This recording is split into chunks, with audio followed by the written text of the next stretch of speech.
Rome gets all the glory. But India built flushing drains 1,000 years before Rome even existed. This is the story of a civilization that ran for more than 4,000 years. It begins with cities so clean they had public baths and private toilets. It gives us a spymaster who outschemed Machiavelli by 18 centuries. It gives us an emperor who conquered almost everything, then wept and gave it all up. It gives us a scholar who said the earth spins, 1,000 years before Copernicus. It gives us the number 0, and the digits the whole world now counts with. It gives us 2 great religions, born from men who simply walked away from riches. There are lost scripts nobody can read, and coins showing 4 gods from 4 cultures at once. We will cross deserts, empires, golden ages and invasions from every direction. From humble mud brick beginnings to a golden age of art and science. 1,200 years of Rome fits in one film. India will need every minute we have. This is the entire history of ancient India. Our story starts around 2,600 years before the Common Era, along a great river system. Here rose the Indus Valley Civilization, one of the 3 earliest urban cultures on Earth. Its 2 great cities were Harappa and Mohenjo-Daro, home to tens of thousands of people. The streets were laid out on a strict grid, crossing at neat right angles. This was town planning 4,500 years ago, more ordered than many cities today. Every house was built from bricks baked to almost exactly the same size. Most homes had their own well and their own bathroom. Waste water flowed out through covered brick drains running beneath the streets. At the heart of Mohenjo-Daro sat the Great Bath, a huge watertight brick pool. It may have been used for public rituals of cleaning and renewal. The city even had a giant granary to store grain for the hard times. Remarkably, we find no palaces and no giant royal tombs here at all. Whoever ran these cities valued order and cleanliness over showing off their power. The Indus people were master traders, reaching by sea all the way to Mesopotamia. They used a standardized system of weights, cut as precise little stone cubes. The smallest and largest weights follow an exact, reliable ratio. They carved beautiful seals from soapstone, often showing a powerful humped bull. On these seals is a script of tiny symbols that no one can read today. We know they wrote, but their language and its meaning remain a total mystery. They crafted delicate jewelry, from orange carnelian beads and gold. One tiny bronze figure, a dancing girl, still stands with striking confidence. Then, around 1900 years before the Common Era, the cities slowly emptied. There was no single great war and no sudden disaster. Instead, the rivers may have shifted course, and the climate slowly dried. People drifted east towards the Ganges plains in search of water and land. The great cities fell silent, and their secrets sank quietly under the dust. As the cities faded, a new culture took shape across the northern plains. This is the Vedic age, named after its sacred hymns, the Vedas. For centuries these hymns were never written down, only memorized and recited. Priests preserved them word perfect through careful chanting, passed down for generations. Cattle were the great measure of wealth in this new world. At the center of Vedic religion stood the sacred fire sacrifice. Offerings of butter and grain were poured into the flames for the gods. They worshipped gods of storm, fire and dawn, like Indra and Agni. Over time the rituals grew huge, costly and dizzyingly complex. Society hardened into layered ranks, the early roots of the caste system. Some thinkers began to ask whether all this ritual truly mattered. They wandered into the forests, seeking a deeper truth beyond sacrifice. Their questions would reshape the spiritual life of the whole subcontinent. Forest thinkers composed new teachings, called the Upanishads. One of them, the Mundaka Upanishad, literally means the shaver. It speaks of shaving away ignorance, and of monks who shaved their heads in devotion. These texts ask the biggest questions a person can ever ask. What is the self, and what lies behind the whole universe? They named a single ultimate reality behind everything, called Brahman. They taught that the soul is reborn again and again, a cycle called samsara. Your actions, your karma, shape what your next life becomes. The great goal was moksha, freedom from the endless wheel of rebirth. These ideas became the philosophical heart of what we now call Hinduism. They were debated in royal courts and quiet forest schools alike. A poor student could out-argue a king if his wisdom ran deep enough. Ideas, not armies, were now the most powerful force in the land. This age of questions also produced some remarkable mathematics. Building the fire altars correctly demanded very precise geometry. So the priests wrote manuals of measurement, the Sulba Sutras. Sulba means cord, the stretched rope they used to measure and draw. With ropes and pegs they laid out perfect squares and true right angles. They described what we now call the Pythagorean rule for triangles. And they wrote it down centuries before Pythagoras was even born. They needed altars of exactly double the area, a very tricky problem. Solving it gave a strikingly accurate value for the square root of 2. Their answer was correct to 5 decimal places. This was practical, hands-on maths, born from building and from belief. Long before textbooks, geometry lived in rope, brick and ritual. India's deep love of numbers was already taking root. By the 6th century before the Common Era, Many felt the old rituals had lost their meaning. Seekers left their homes to wander as ascetics, owning almost nothing. Among them was a wealthy young prince named Siddhartha Gautama. Sheltered in luxury, he was shaken when he first saw age, sickness, and death. He gave up his palace and set out to understand human suffering. After years of searching, he sat beneath a fig tree and refused to move. There he reached awakening and became the Buddha, the awakened one. He taught that craving causes suffering, and letting go brings peace. Around the same time, another seeker, Mahavira, taught a parallel path. He led the Jains, who took non-violence to its very furthest limit. Both rejected the priest's monopoly and the rigid ranks of caste. Both preached ahimsa, the refusal to harm any living thing. Two new faiths were born that would spread far beyond India's borders. The Jains carried non-violence further than almost anyone in history. They believed even the soil and the water teem with tiny living souls. The strictest monks wore a cloth over the mouth to avoid inhaling insects. They swept the ground before each step so as to crush nothing at all. Because farming disturbs the soil, many Jains avoided it entirely. So they turned instead to trade, to finance, and to fine crafts. Over centuries they came to dominate textiles, jewels, and banking. Their reputation for honesty made them deeply trusted moneylenders. They also became great patrons of art and of temple building.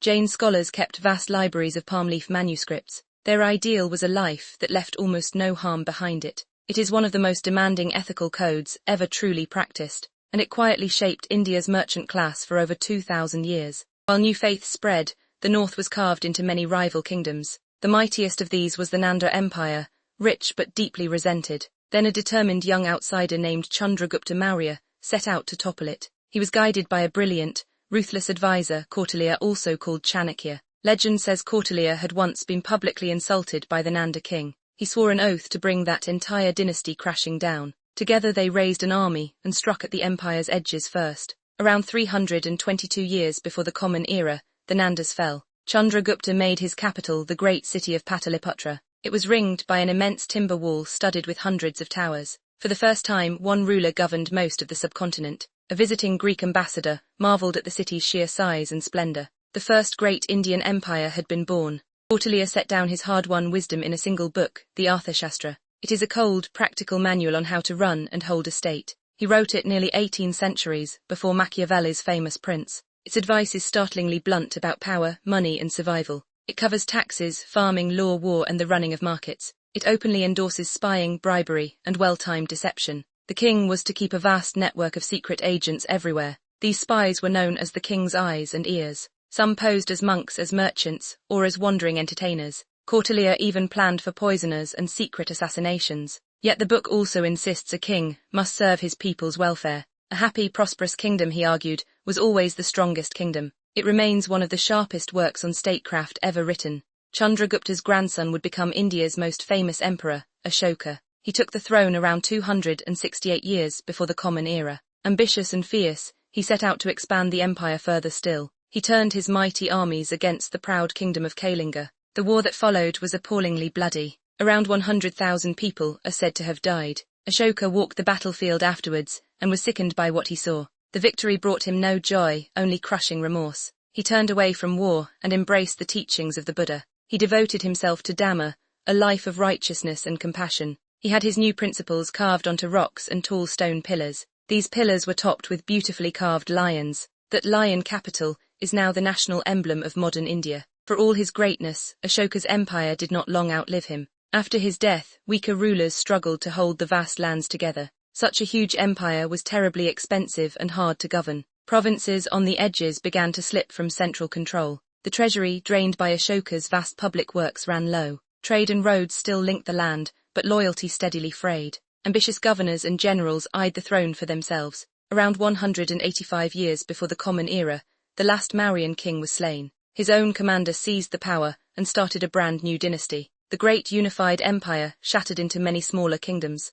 The north lay open and tempting to armies from beyond the mountains. India's first age of empire had come to an end, but its ideas, roads, and script would outlast any single throne. Into the fractured north came wave after wave of newcomers. First came the Indo-Greeks, heirs of Alexander's eastern conquests. They built kingdoms with capitals such as the city of Sakala. One of their kings, Menander, even became a patron of Buddhism. Greek and Indian art fused into something entirely new. This became the famous Gandhara style of sculpture. For the very first time, the Buddha was shown in human form. Then came the Shakas, fierce horsemen from the Central Asian steppes. They set up military governors to rule the lands they seized. They were the first in India to mint coins bearing a royal portrait. Some of their coins carried writing in 2 languages at once. The north had become a busy crossroads of peoples and cultures. Out of all this mixing, a new Indian art was being reborn. Not everyone welcomed the foreign conquerors. A king named Vikramaditya of Ujjain rose up to drive the Shakas out. He defeated the invaders and won lasting fame as a great hero.